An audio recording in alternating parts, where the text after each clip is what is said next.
over our shared love for books and libraries. We'll kick things off this afternoon by first introducing ourselves because you're going to see a few new faces from our first episode, which aired last month. We're lucky to be part of a team that has 9 members in it, and I most often compare my work family to working in a book club. We are endlessly chatting amongst ourselves about what we're reading and what we should read next. So to all of you, I say welcome to our little book club. I'm Erica Melnichuk. I'm buzzing to you today from Connecticut. I'm originally from Maine. I am the mom to 2 little boys, and I'm celebrating actually 15 years working for Penguin Random House just this month. So that's me. I'm Erica.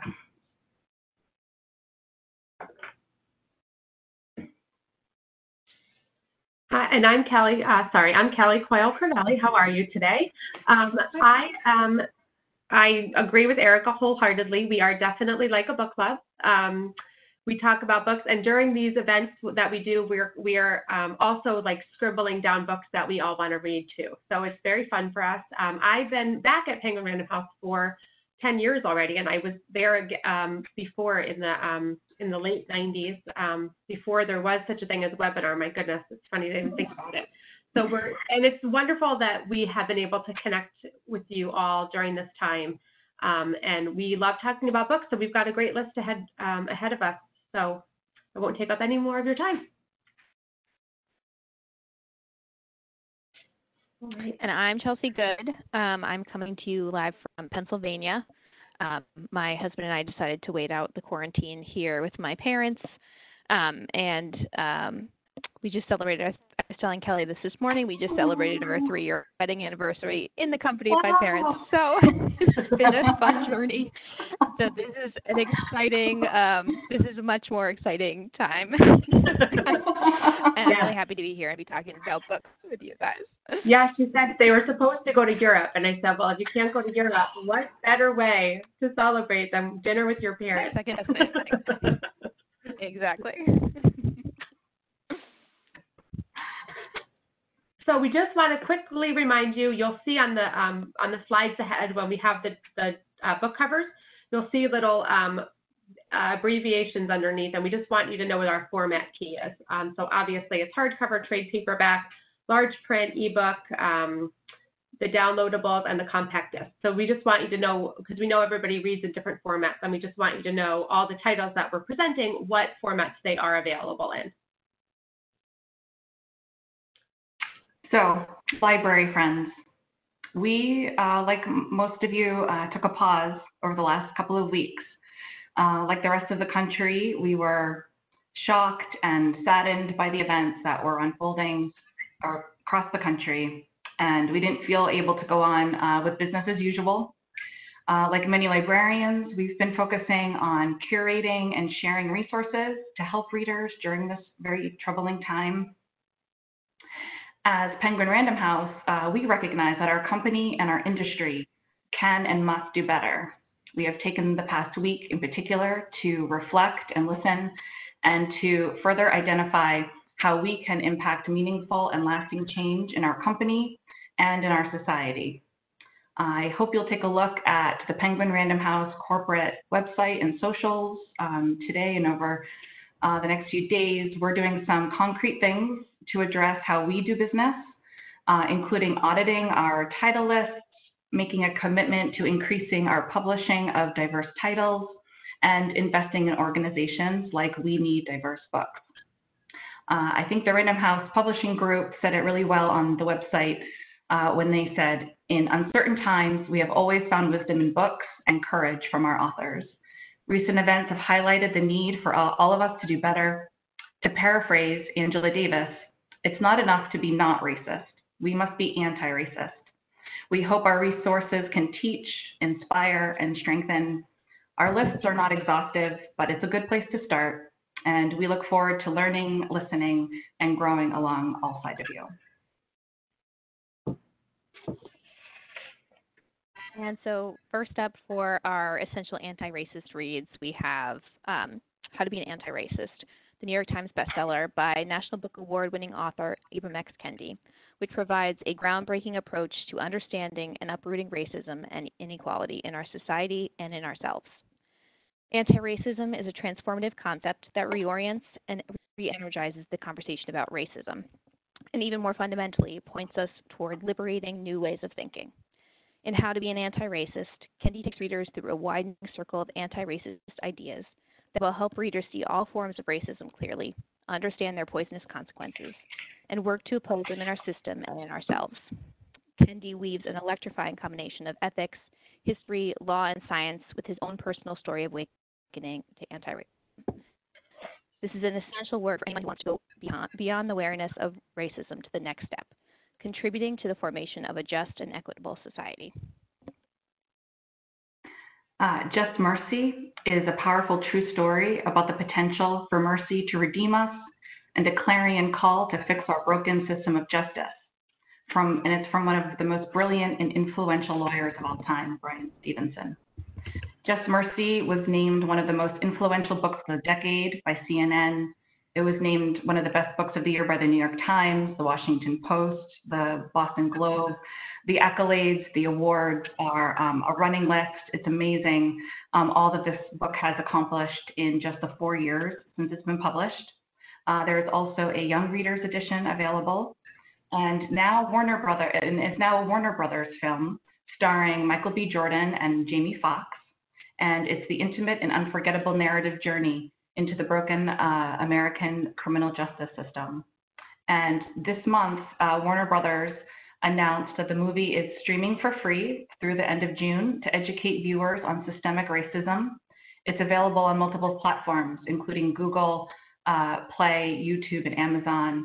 And they announced this free rental opportunity amidst the widespread protests sparked by the Minneapolis police killings of George Floyd.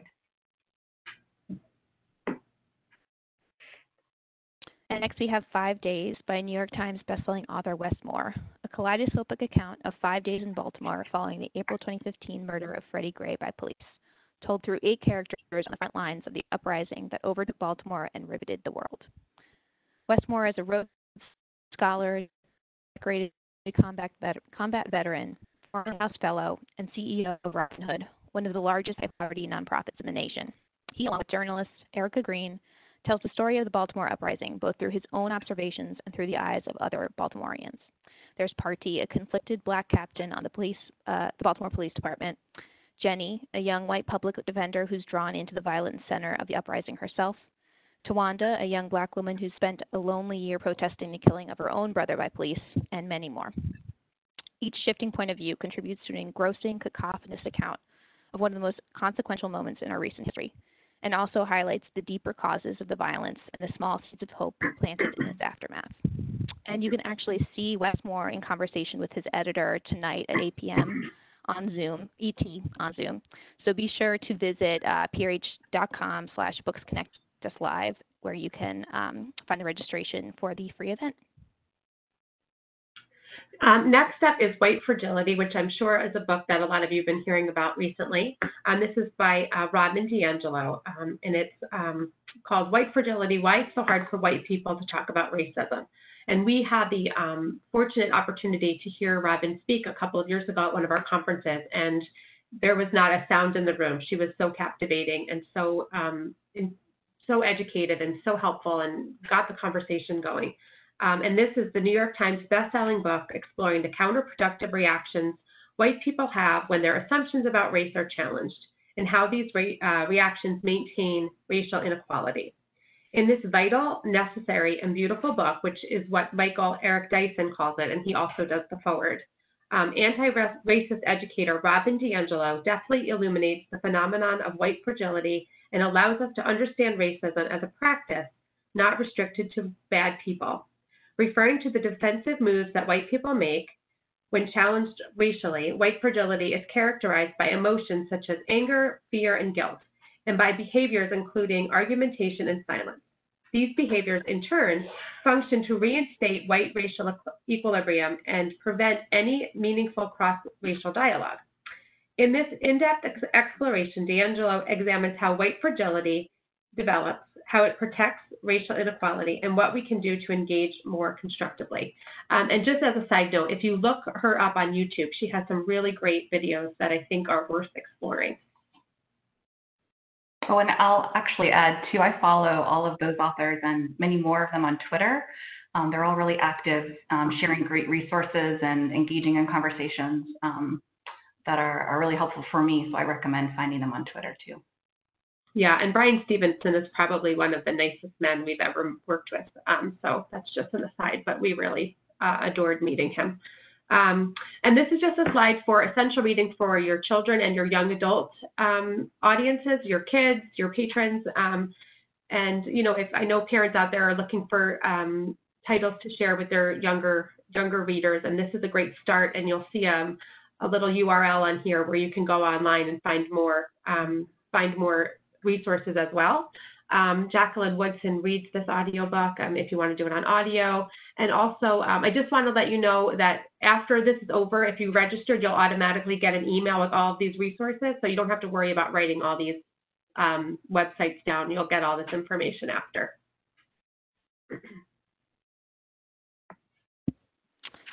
And all of us at Penguin Random House are working really hard to bring our authors to you.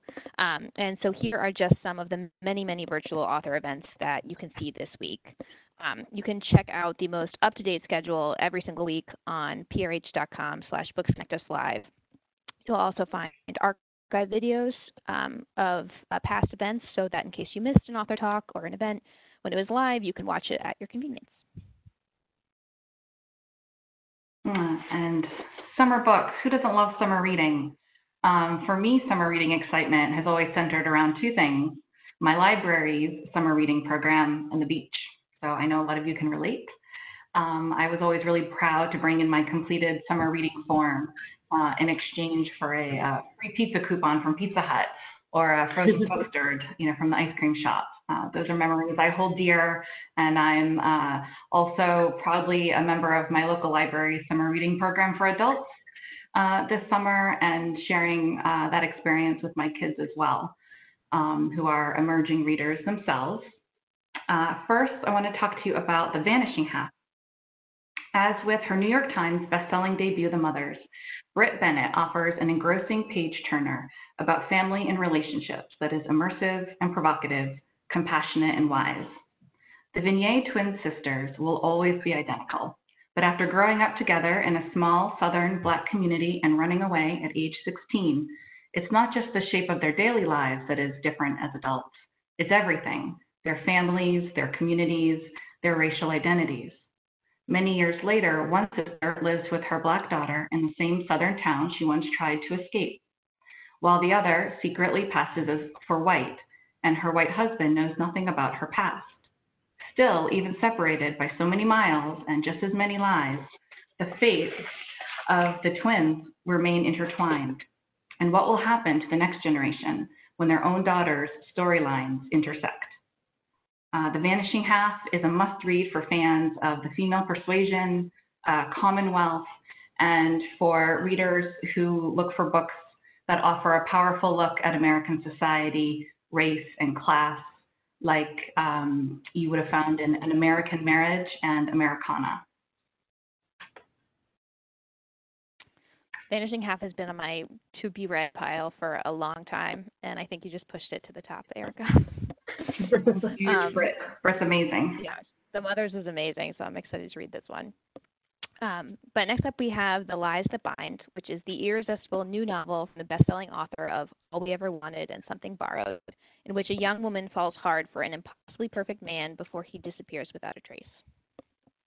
It's 2 a.m. on a Saturday night, and Cecily Gardner sits alone in a dive bar, feeling lonesome and homesick, wondering if she'll ever make it as a reporter and whether she made a terrible mistake in breaking up with her longtime boyfriend. As Cecily reaches for the phone to call him, she hears a guy on the bar stool next to her say, "Don't do it, you'll regret it." Something tells her to listen, and over the next several hours, shots of tequila, she and Grant forge an unlikely connection that blossoms into a new relationship. But when Grant suddenly disappears, the questions start piling up fast. How well did she really know him? Did he ever really love her? And is it possible to love a man who wasn't who he seemed to be? The Lies That Bind is a mesmerizing and emotionally resonant exploration of the never-ending search for love and truth in our relationships, careers, and deep within our own hearts.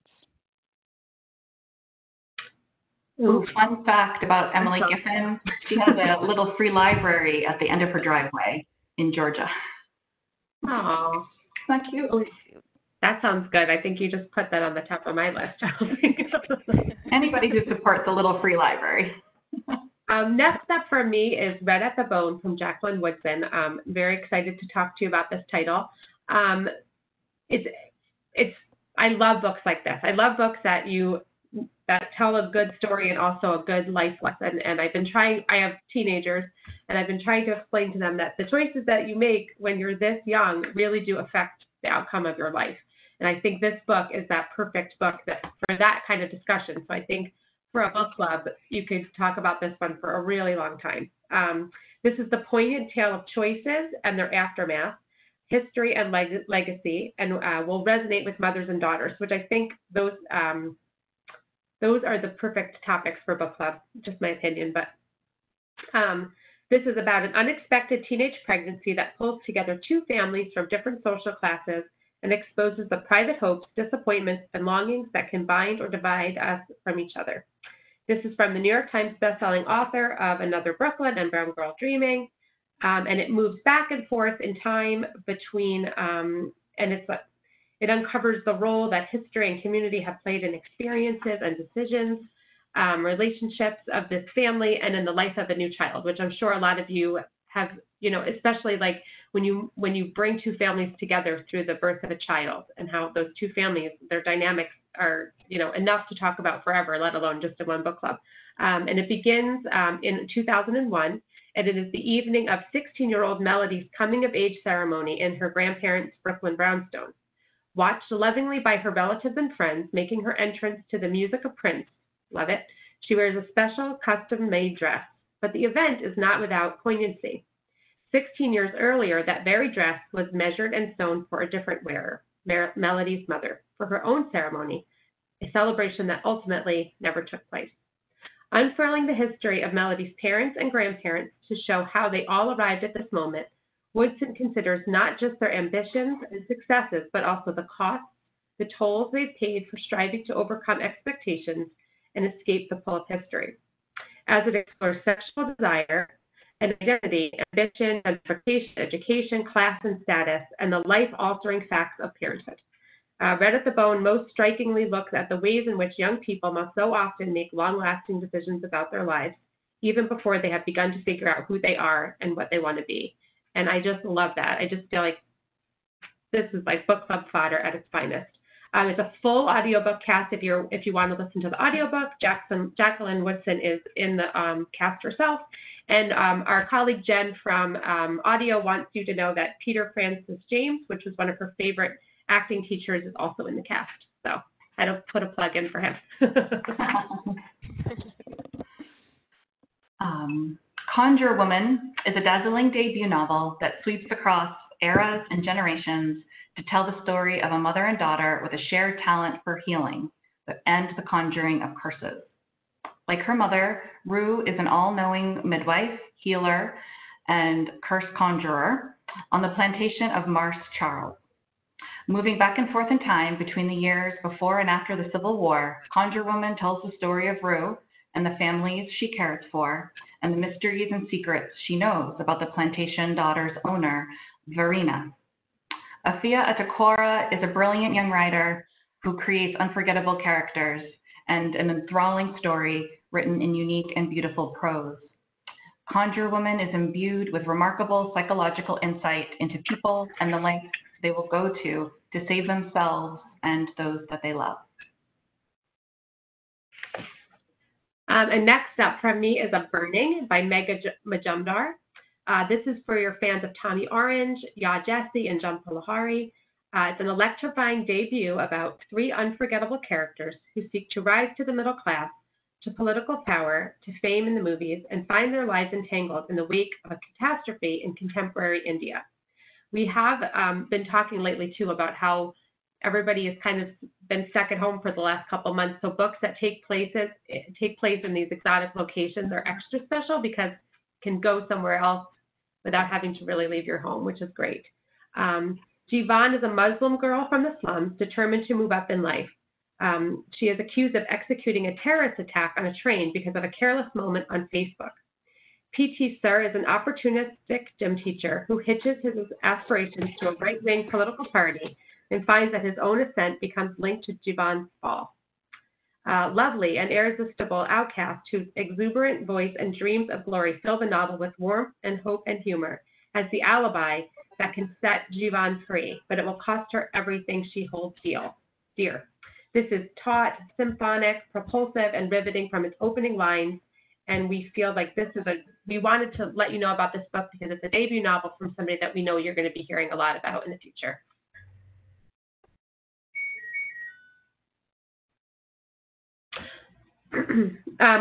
So we honestly, like the hardest part, I should say, not worst, the hardest part of these events is to be able to pick titles. We want to pick all of them. We want to tell you about all of the titles, but we don't want to keep you forever.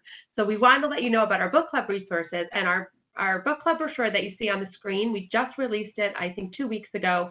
It has a bunch more resources for your book clubs. You can find it online. We have YA title suggestions in there for your young adult readers and your young adult book clubs. We have Reese Witherspoon picks and all sorts of things. And we have also Spanish language resources in there as well for all of your book clubs, for anybody that's looking for something to read. Also, you'll find in the book club brochure some suggested questions and then a link to further questions. So it already automatically gets your book club started. It's one of our favorite pieces of literature to put together for you because we put a bunch of the titles that we really want book clubs to get behind in there. And then we have a Celebrate Diverse Voices book club brochure that gives you an intimate look at some book club choices that are perfect for hearing from different own voices, and it just gives you a little bit more of a robust choice in that area. And then also we have a great selection, and we have the My Aunt here as a sample, but we have a great selection of book club kits for lots of books in there, from contemporary fiction to classics, where you can download the entire kit and use it for your book club, and it makes your book clubs much more easier to plan, and also just gives it more of a robust conversation from the get-go. So we hope that you'll visit those URLs, download some of our materials.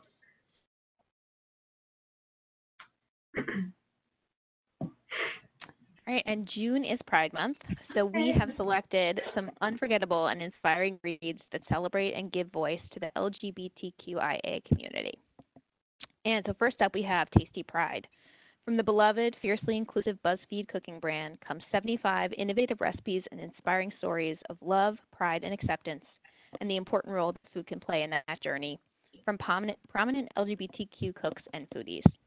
Compiled by food writer Jesse Suzik and contributed by 75 cooks and celebrities from across the queer community, such as Ted Allen, Anita Lowe, and Rick Martinez. These recipes are not only delicious, but are also meaningful. These folks bring you the dishes they love most, like taco potatoes with spicy ground turkey, everything bagel beignets, beer steamed crabs with spicy vinegar dipping sauce and corn salad, and fudgy miso brownies. Hi. Be loud, be proud, be flavorful, and pull up a chair to take your seat at the table with Tasty Pride. Tasty cookbooks are the only cookbooks that I actually really, really cannot resist making the recipes from. They're so fun, and they're not really concerned about, I don't know. Doesn't feel like they're that concerned about the calories, which makes them even better. Love it. Oh, now I'm hungry. Okay.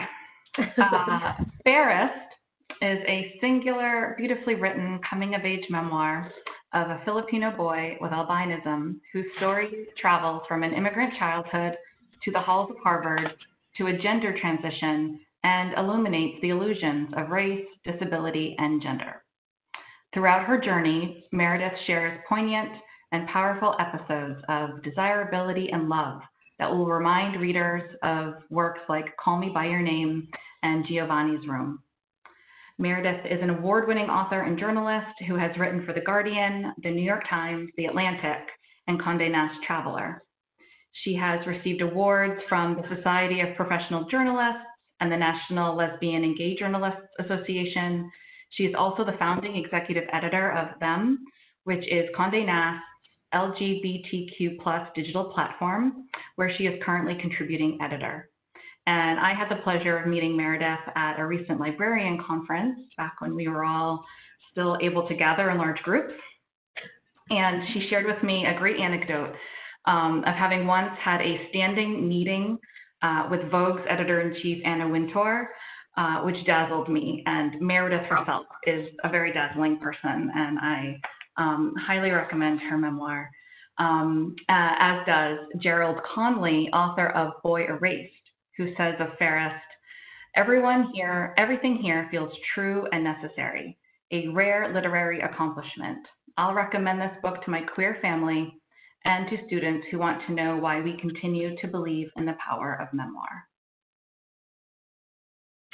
I'm just going to talk briefly about the Stonewall Reader, which was edited by the New York Public Library.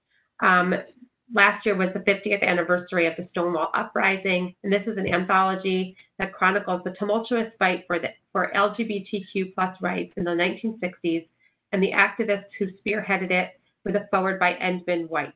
The Stonewall Reader is a collection of first accounts, diaries, periodic literature, and articles from LGBTQ magazines and newspapers that documented both the years leading up to and the years following the riots. Most importantly, the anthology spotlights both iconic activists who were pivotal in the movement, such as Sylvia Rivera, a co-founder of Street Transvestite Action Revolutions, as well as forgotten figures like Ernestine Eckstein, one of the few out African-American lesbian activists in the 1960s. This is just a very important piece of literature, and we wanted to make sure that you all were aware that it's there, and you should download it or check it out from your library or buy it for yourself. And next up we have Cantoris by Carolina de Robertis, which was a winner of the American Library Association's 2020 Stonewall Adult Book Award, which honors exceptional books relating to the LGBTQ experience.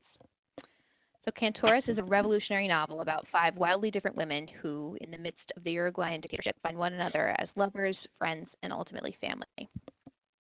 In 1977 Uruguay, a military government crushed political dissent with ruthless force. In this environment, where the everyday rights of people are under attack, homosexuality is a dangerous transgression to be punished.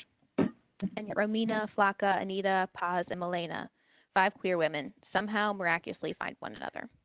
Together, they discover an isolated, nearly uninhabited cape where they claim as their secret sanctuary. Throughout the next 35 years spent together, the women will be tested by their families, lovers, society, and one another as they fight to live their authentic lives. A genre-defining novel and de Robertis' masterpiece, Cantoris is a breathtaking portrait of queer love, community, forgotten history, and the strength of the human spirit. And I also want to mention that Cantoris will be published in Spanish in September. Lot is Brian Washington's debut story collection and was named one of the most anticipated books of 2019 by Entertainment Weekly, BuzzFeed, Nylon, Huffington Post, and many more. It's for readers of powerful, insightful writing about family, place, identity, and coming of age, like Justin Torres's We the Animals or Jacqueline Woodson's Another Brooklyn. In the city of Houston, a sprawling, diverse microcosm of America, the son of a Black mother and a Latino father is coming of age. He's working at his family's restaurant, weathering his brother's blows, resenting his older sister's absence, and discovering he likes boys. Around him, others live and thrive and die in Houston's myriad neighborhoods. Brian Washington's brilliant, viscerally drawn stories vibrate with energy, wit, and the infinite longing of people searching for home. With soulful insight into what makes a community, a family, and a life, Lot explores trust and love in all its unsparing and unsteady forms. Brian Washington is definitely a young author to watch. He's only 24 years old, and he's already become really strongly and popularly buzzed about Reviewers, writers, booksellers, and librarians are all eagerly awaiting his debut novel, which is coming out this October, and it's titled Memorial. So keep an eye out for Brian Washington this fall. And place your holds at the library ASAP. That's a great cover. Dark and stormy beach reads. This is just calling out to me for a cocktail. Anyone else? This is our favorite topic of our book club network. It can't just be me. It's got to be. Seven Lies was one of my most favorite thrillers that I've read in a while. Because if you gasped at The Woman in the Window, if you spent time getting to know 9 Perfect Strangers and The Girl Before, if you were mesmerized by The Silent Patient, you will adore Seven Lies just as much as I did. It all started with just one little lie, but we all know that it never ends there because, of course, one lie leads to another, leads to another, leads to another. Mm-hmm. Growing up, Jane and Marnie shared everything. They knew each other's deepest secrets. They wouldn't have had it any other way. But when Marnie fell in love, something started to change. Because Jane has a secret. She loathes Marnie's husband. And when Marnie asks if she likes him, Jane tells her first lie. Because after all, best friends, even best friends, keep some secrets from each other. But maybe if she had been honest from the start, then perhaps her best friend's husband might still be alive today. Because, of course, that wasn't her first lie. That wasn't her last. The lies built lie after lie. Seven Lies is Jane's confession of the truth, her truth, told in a seductive first-person voice that will have you turning the pages eagerly in anticipation. It's compelling and sophisticated and thrilling. It's a hypnotic page-turner about the tangled, toxic friendships between women and the dark underbelly of obsession and what we stand to lose in the name of love. I think it's funny when we do these calls from home. The world could be falling down around us, and we're just here buzzing too. But I just wanted to let you know that there's I'm in New Jersey, and there started being this really bad rainstorm a few minutes ago, and my dog is freaking out. So if I look distracted, I apologize. She doesn't usually get freaked out by the rain, but whatever, she's freaking out. Dark and stormy. Yes, it was like as soon as we got close to this slide, it started. But we love talking about these dark book beach reads.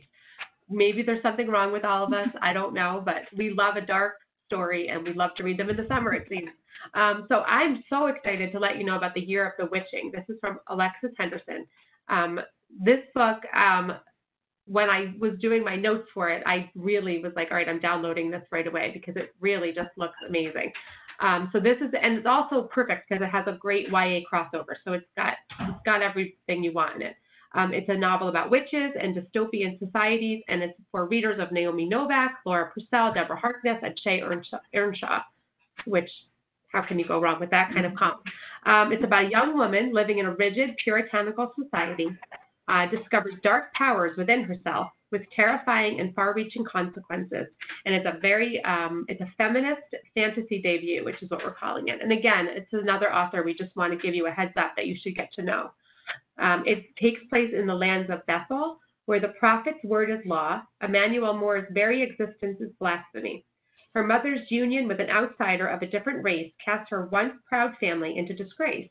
So Emmanuel does her best to worship the Father, follow holy protocol, and lead a life of submission, devotion, and absolute conformity, like all of the women in the settlement. But, of course, a mishap lures her into the forbidden dark woods surrounding Bethel, where the first prophet once chased and killed 4 powerful witches. Their spirits are still lurking there, and they bestow a gift on Emmanuel, the journey of her dead mother, who Emmanuel is shocked to learn once sought sanctuary in the woods. Fascinated by the secrets in the diary, Emmanuel finds herself struggling to understand how her mother could have consorted with such witches. But when she begins to learn grim truths about the church and its history, she realizes the true threat to Bethel is its own darkness, and she starts to understand that if Bethel is to change, it must begin with her. This is a perfect own voices fantasy debut by an African-American writer, starring a resilient, amazing biracial heroine staking out her own place in an unforgiving society. And it's definitely a book to read if you loved The Handmaid's Tale. It's got the same themes of women's oppression and rebellion. And if you loved Handmaid's Tale and you're looking for something to read after watching that series or reading that, this is perfect for you. Ooh, I need to read that next. I know, right? I'm in the mood for some witching. In Safe, we have a dark, twisty, psychological suspense novel perfect for readers of Sharp Objects, which I still contend is Gillian Flynn's best novel. Those are fighting words in some circles, but I'm a huge Sharp Objects fan. It's also for readers of The Couple Next Door, After Anna, and The Silent Patient. Even the twists have twists in Safe, according to Lee Child, #1 New York Times bestselling author. And he has millions of fans. Here we have a kidnapped girl who returns home after 12 years away, but coming home may not be as easy as she thought in this roller coaster ride of lies, betrayal, and secrets that will be the twistiest thriller you read this year. Jenny Crystal was just 6 years old when she was snatched off the sidewalk from her quiet suburban neighborhood. And 12 years later, she's miraculously returned home after escaping her kidnappers. But as her parents and older brother welcome her home, the questions begin to mount. Where has she been all these years? Why is she back now? And is home really the safest place for her or for any of them? Jenny Crystal's blunt, sarcastic, first-person narration will pull you in from the very first page. Despite the horrific events of her past, she's a tough young woman and a survivor. She's a powerful female lead whose ultimately redemptive character arc is incredibly emotionally satisfying. And even though the name S.K. Barnett may be unfamiliar to us, hold on tight because it's a pseudonym for a New York Times bestselling author whose previous book was turned into a major motion picture. Now, unfortunately, if I gave you any more clues than that, I'd have to kill you. So I'm going to leave it there. I love pseudonyms. I love pseudonyms. I think they're mysterious and great.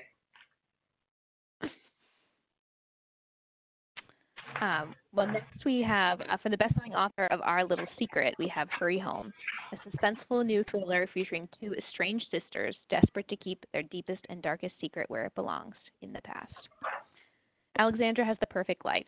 She lives in an idyllic resort town with her handsome boyfriend and has her dream job working in child protection. But when her long-lost sister Ruth unexpectedly shows up at her door, Alex's perfect life is upended. Growing up, Ruth was always the troublemaker, pulling Alex into her messes, and this time will be no different.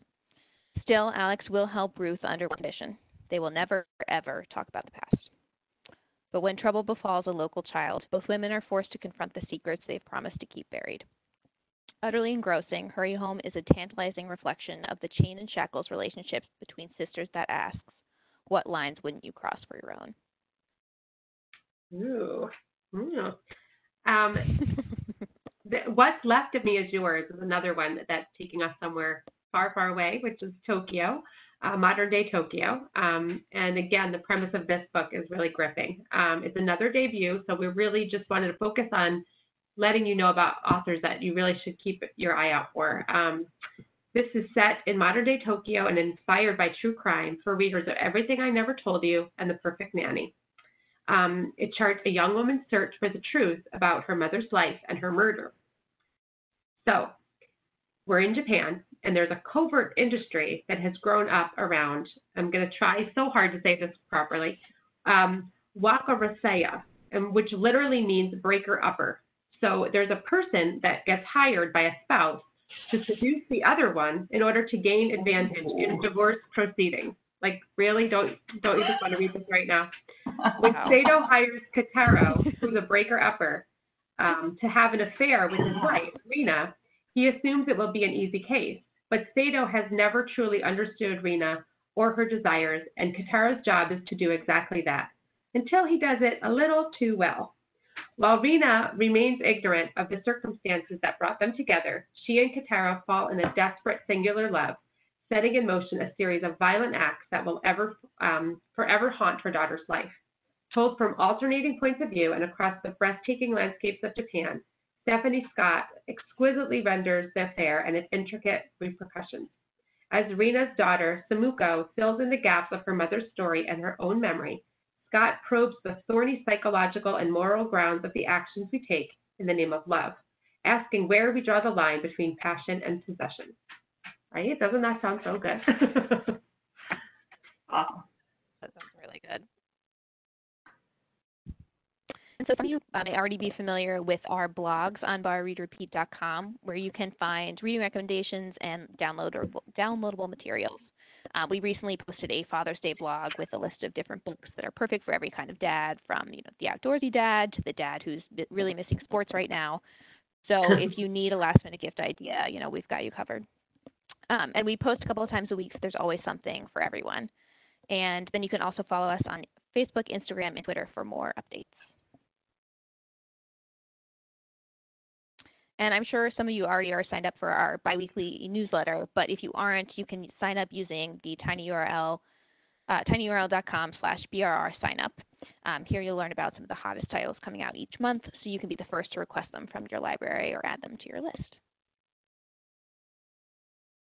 And we also want to let you know about our audiobook resources. Like I said before, there's really just not enough time in one day to let you know about all of our books. So we want to give you the opportunity to do some research on your own and find a book that's perfect for you. And we know a lot of you love audiobooks, especially right now. They're the perfect way to kind of escape. Whether you're cooking or running or driving, audiobooks. I mean, I am obsessed with audiobooks. I feel like they're so indulgent. I feel like I get somebody to read to me, and I just love it. So we wanted to let you know about our audiobook resources, which we have a Volumes app where you can hear the latest in audiobooks and bookish podcasts. We have AudioFile Sync, which is audiobooks for teens. And we also have this great, this is the Author podcast, which one of our colleagues, Jen Rubens, also hosts sometimes, where you get a little bit of a behind-the-scenes look at the book and the author. And one recently that Jen did with an author of a book called A Tender Thing was a really great interview. And also, that book is about the Broadway theater, so there's just more to these little backdoor interviews where you get a little snippet that you wouldn't get otherwise. So we really highly recommend our audiobook resources for you. And some other useful resources, and then we promise we'll stop telling you so many things, but we really do have a wide array of things for you. And, we love talking about books, so we do it in a million different ways. Our First Book Club is an email you can sign up for where you get a little snippet of a book for 5 straight days. And then at the end, you can decide whether you think this book is for you. So it's perfect for just dipping into something when you're not sure if you want to commit to it yet. And we try to pick books that you might not have checked out otherwise, as well as the other more popular books. But you'll always find a little gem in there, and you can dip into a book. You get a little snippet of it in your email every day for a week, and then at the end, you can decide whether or not you want to finish or not. So it's really fun. Our issue page, where most of the resources we talked about can all be found. We just wanted to let you know about that. That's where our book club brochures are and all that kind of stuff. And something fun we started at the beginning of 2020 was our Read 20 and 20, and this is our 2020 reading challenge. And you can find this online as well. And we've broken it up into 20 themes, so you can read 20 books that are debuts, 20 classics, 20 graphic novels, 20 female voices, diverse voices. It's fun. It's a great way to actually download a piece of paper and check off the boxes, or just to keep track on your own. So we hope you will participate in our reading challenge. And I'm sure that a lot of you have had a little bit of extra time to read in the last couple of months, so you might already be past 20. More than one. Yep. So for those of you who tuned in to our first episode of Borrow, Read, Repeat Live last month, we asked and you answered what was your current favorite quarantine read.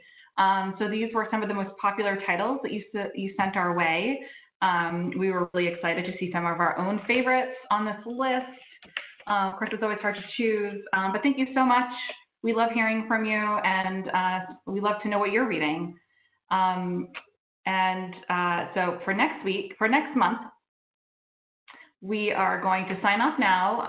We're actually taking a break next month with all the July 4th celebrations, and hopefully some of you are going to take some time away from your screens in the coming weeks over the summer for some rest and rejuvenation after everything that's been going on. Thank you for watching us today. We have a lot of fun doing this. We hope you enjoy listening. Our next Borrow Read Repeat Live will be on August 6th. And you'll have a chance to sign up when we email you all following this episode with all those links in case you need them written out.